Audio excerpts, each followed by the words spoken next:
Hey guys, स्वागत है आपका एक और नए वीडियो में।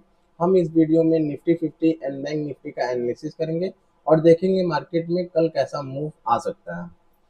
तो बैंक निफ्टी में अगर हम डेली टाइम फ्रेम पे देखेंगे तो बैंक निफ्टी अपने डाउन ट्रेंड में था और कुछ दिनों से अपने एक पेनेंट स्ट्रक्चर में फंसा हुआ था। तो जब मार्केट आज गैप अप ओपनिंग देते हुए इस पेनेंट स्ट्रक्चर को ब्रेक करके मार्केट अपने 56,000 लेवल को ब्रेक करने की कोशिश किया, बट यहाँ सस्टेन नहीं हुआ और मार्केट 56,000 के लेवल के नीचे आके क्लोजिंग दे दिया। ठीक है, क्योंकि यहाँ जब भी मार्केट 56,000 के लेवल को लेवल पे आता है, मतलब जब भी मार्केट 56,000 के लेवल पे आता है तब हमको एक अच्छा खासा सेलिंग देखने को मिलता है। तो उसी तरह मार्केट में मेरा यही मतलब एनालिसिस है कि जब तक मार्केट में 56,000 के लेवल के नीचे है तब तक हम एक डाउन साइड का प्लान कर सकते हैं। अगर ये 56,000 के लेवल के ऊपर अगर सस्टेन कर जाता है तो हम एक अप साइड का मूव देखने को मिल सकता है इसमें। तो अगर हम देखेंगे कल मार्केट कैसा मूव कर सकता है, तो मान लीजिए अगर कल फ्लैट ओपनिंग हुआ यहाँ पे, मान लीजिए यहाँ पे फ्लैट ओपनिंग हुआ इस लेवल पे, फ्लैट ओपनिंग हुआ यहाँ पे। तो अगर फ्लैट ओपनिंग होते हुए मार्केट अपने अपने प्रीवियस डे लो को अगर निकाल के अगर सस्टेन कर जाता है तो हम एक डाउन साइड का प्लान कर सकते हैं। उसी तरह अगर हम देख लेते हैं कि अगर मान लो कि गैप अप ओपनिंग होता है इस लेवल पे 56,000 के लेवल पे गैप अप ओपनिंग होता है, तो अगर जब तक मार्केट 56,000 को ब्रेक करके सस्टेन नहीं कर जाता है तब तक हमारा कोई अप साइड का ट्रेड नहीं होगा। अगर मान लो कि 56,000 के लेवल को ब्रेक करके सस्टेन किया, तब अगर पुल बैक आता है तब हमारा एंट्री होगा अप साइड के लिए। ठीक है, अब हम देख लेते हैं मार्केट अगर कल गैप डाउन अगर खुलता है मार्केट इस लेवल पे, तो जब तक मार्केट में प्रीवियस डे लो को नहीं निकाल देता है तब तक मैं कोई डाउन साइड का ट्रेड नहीं करूंगा। अगर मान लीजिए प्रीवियस डे लो को निकाल देता है और पुल बैक लेता है एक, तब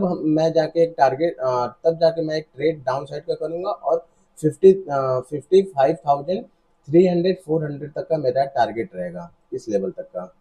ठीक है, अब हम देख लेते हैं बैंक निफ्टी 50।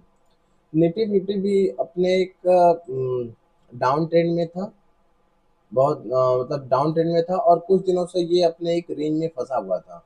तो रेंज में फंसा हुआ था तो मार्केट आज जब ओपनिंग हुआ गैप अप, तो इस लेवल को ब्रेक करके मार्केट अपने साइकोलॉजी लेवल को ब्रेक करने की कोशिश किया, बट ये अपने साइकोलॉजी लेवल को ब्रेक नहीं कर पाया और मार्केट नीचे आके क्लोजिंग कर दिया। ठीक है, जब भी मार्केट 25,000 के लेवल पे आता था, जब भी मार्केट 25,000 के लेवल पे आता था, मार्केट में एक सेलिंग देखने को मिलता था यहाँ पे। यहाँ भी मार्केट जब 25,000 लेवल पे आया तो मार्केट में सेलिंग आया, यहाँ भी मार्केट जब 25,000 के लेवल पे आया तो सेलिंग देखने को मिला। तो मेरा यही प्लान है कि जब तक मार्केट 25,000 के नीचे है तब तक मैं एक डाउन साइड का ही व्यू रहेगा मेरा। अगर मान लो कि 25,000 के ऊपर ऊपर ब्रेक करके सस्टेन कर जाता है तो मैं एक अपने अप साइड का प्लान कर सकता हूँ। तो अब हम यही देख लेते हैं कि अगर मान लो कि कल मार्केट कैसा मूव करेगा। तो अगर कल मार्केट फ्लैट ओपनिंग होता है इस लेवल पे फ्लैट ओपनिंग होता है, तो जब तक प्रीवियस डे का लो नहीं निकालेगा तब तक मैं कोई डाउन साइड का ट्रेड नहीं करूंगा। अगर प्रीवियस डे का लो नहीं निकालेगा तब तक मैं कोई डाउन साइड का प्लान नहीं करूंगा। अगर मान लो कि कल गैप अप ओपनिंग हो जाता है और ये 55,000 के लेवल को ब्रेक कर देता है तब सस्टेन करता है ब्रेकआउट देके, तब मैं अप साइड का प्लान कर सकता हूँ। अगर गैप अप ओपनिंग होते हुए 25,000 लेवल को ब्रेक नहीं करता है तब तक मैं डाउन साइड का ही मेरा व्यू रहेगा। तो वैसे ही अगर हम देख लेते हैं, अगर मान लो कि गैप डाउन ओपनिंग होता है, मान लो कि इस प्रीवियस डे लो के नीचे कहीं गैप डाउन होता है, तो गैप डाउन होते हुए मेरे को एक पुल बैक चाहिए, फिर मैं एक जाके डाउन साइड का प्लान करूंगा। अगर मान लो इस 24,800 के लेवल पे कहीं गैप डाउन ओपनिंग होता है मार्केट, तो मेरे को एक पुल बैक देखने को मिलेगा, तब मैं जाके डाउन साइड का मेरा प्लान रहेगा। ठीक है।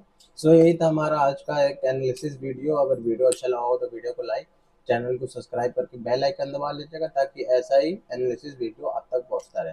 Thank you.